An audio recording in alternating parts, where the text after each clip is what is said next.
حضرت ابراہیم کہہ رہے ہیں یہ مورتیاں کیا ہیں جن کے آگے تم مجاور. پھر حضرت ابراہیم علیہ السلام نے کہا حال یسمعونکم اذ تدعون، جب تم ان کو پکارتے ہو تو کیا یہ تمہاری پکاریں سنتے؟ اور یہاں کیا کہا لما تعبد ما لا یسمع. حضرت ابراہیم علیہ السلام کی آپ تبلیغ دیکھیں، اس کا انداز دیکھیں، سمجھانے کا طریقہ دیکھیں. حضرت ابراہیم علیہ السلام اس بات پہ زور دے رہے ہیں کہ جو سنتے نہیں وہ پکار کے لائق نہیں، جو سنتے نہیں وہ معبود بننے کے لائق نہیں. آج میری جماعت کو یہ شرف حاصل ہے کہ ہم نے بھی تبلیغ کا وہی رنگ اپنایا جو حضرت ابراہیم نے اپنایا. ہم نے بھی اسی بات پہ زور دیا کہ جن کو تم پکارتے ہو یہ تمہاری پکاریں سنتے. جب سنتے نہیں تو پکارتے کیوں ہو؟ ہم نے بھی زور اسی پر دیا کہ وہ سنتے نہیں ہیں. جو اس دنیا سے چلا گیا، جس کا انتقال ہو گیا.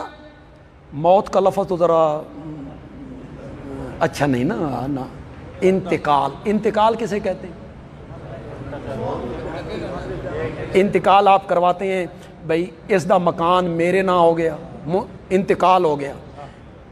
تو ہمیں بھی بتاؤ نا بھائی اس دنیا سے کہاں انتقال ہوا، کہاں منتقل ہوئے بھائی؟ انتقال جو ہو گیا بتاؤ نا. جو لفظ بھی بولو، وصال، وصال وصل سے ہے ملنا. ہمیں بھی بتاؤ نا کس سے ملے، کس کے ساتھ وصال ہوا؟ اللہ کے پاس پہنچ گئے. انتقال کا لفظ کہیں، وفات کا لفظ کہیں، تیسرا یہ لفظ میں نے کیا بولا تھا، وصال کا لفظ بولیں، کوئی سا لفظ بولیں.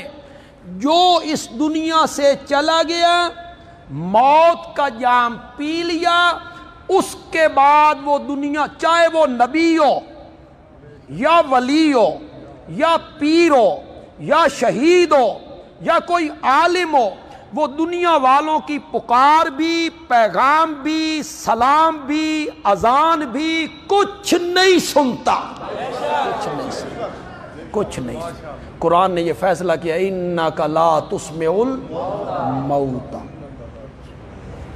یہ الف لام استغراق کا ہے. الموتى، کسی میں جرت ہے تو انبیاء کو نکال کے دکھائے. تمہارے پاس کوئی دلیل ہے کہ الموتى سے انبیاء کو آپ باہر نکالیں؟ الموتى میں اولیاء، بزرگ، انبیاء سب شامل ہیں. اور قرآن نے فیصلہ کیا کہ آپ مردوں کو سنا